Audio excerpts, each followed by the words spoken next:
This section of the notes is pretty straightforward, so what we're really going to do is just evaluate when we've been given a graph instead of an equation or a set of equations. So let's take a look at what we have. If we had an input of -6, then we would have to find out what the output would be. So we just go on the x-axis to -6. You've done this before, but now the tricky part is which piece do you pick? Well, it's kind of obvious in this case. So -6 comes up here, and that gives me an output of 7, no surprises there. Again, the only tricky part is finding what piece to pick. And the piece I will pick with 0 is, which one are we gonna pick?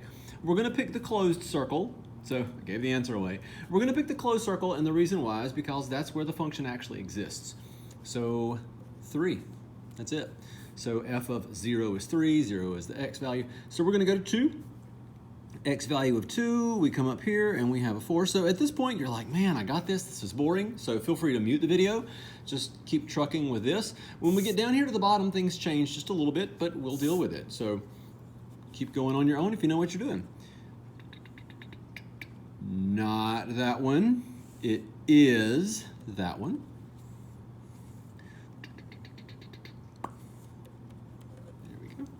And in this case, we are going to begin to kind of process this a little bit differently. We're going to have 3 times something plus 4 times something. And that something here is the value when I plug in a 6. So 6 and then -1. And then I'm going to plug in a 1. Blink, and I go up here, and it is actually at 3.5 exactly, so 3.5. And so that's going to give me -3 plus, let's see, 12 plus half 4, so 14. And that's going to give me +11. Okay, so now we're going to read the next one, and things change a little bit. So up until this point, you have dealt with ones that had equations or a set of equations. You've dealt with ones that had a graph, which is what we just did, but now we're going to mix the two. So we just have to be careful about what it's asking and just be cognizant of what we're looking for. So let's see, f of -4. Well, first of all, f is the graph. The graph below is f. So we're going to go to -4, and we're going to go back to -4, and we're going to say, where's my function? It doesn't exist. It doesn't exist. Technically, we would say that it is undefined. And that takes us to the second problem. So f of 0, -3, minus g of -1. We might get in the habit of looking at the graph, but be careful because g is actually here. So we're going to plug a -1 into the g function.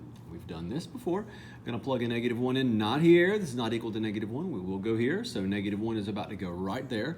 So we're going to have -1 squared minus 2. But I do want to point out a very common mistake that I just intentionally did, and it's this.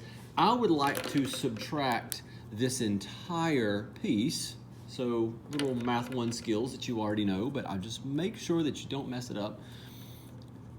That's why I say what I say. And so -1 squared becomes 1, 1 minus 2. You can do a lot of this in your head, but I'm just writing way too much because I'm having way too much fun. So 1 minus 2 is -1. So -3 minus -1, that ends up being 3 plus 1. Oops, -3 plus 1. Yeah, so -2. Took up way too much space with things I could totally do in my head. All right, the next one is going to get a little bit tricky, and I want to point out what that dot is and what that dot is not. That dot is not the circle that you're going to encounter later that will be a composite function. If you're like, what in the world is that? That's a later lesson. It's more fun than you've ever had. You're going to love it. But in the meantime, it is just basic multiplication. But what it really means, let me block this off. What it really means is we're going to multiply f of 3 times g of 3. That's what it means. So let me just write the problem a little bit differently. This is f of 2, which is no surprise. f of 2 is not here, not here, it's there. So in just a second, we're going to say like, oh, f of 2 is 3, but I'm getting ahead of myself.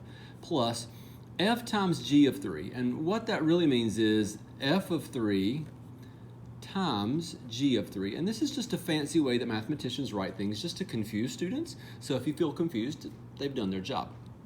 And order of operations will apply here. We are going to multiply these two things together first, not the 3's. We are going to find f of 3, find g of 3, and multiply those together. So again, this symbol means multiplication, but what it really means is multiply f of 3 times g of 3. If you want to think of it as distributing, it's technically not that, but it's the same concept in a sense.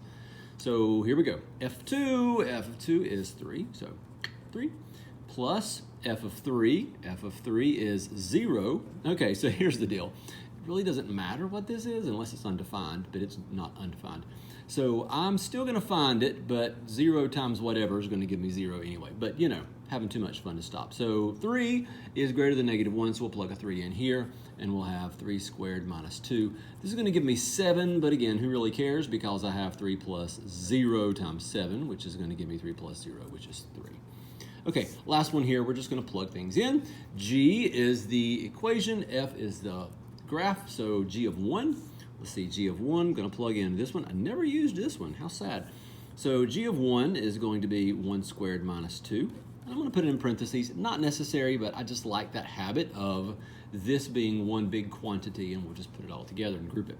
Minus f of 4. F of 4 is -1, so minus -1. Watch your signs. You do have a double negative here. So we have a 1 minus 2, so -1 minus -1, so 0. That's it.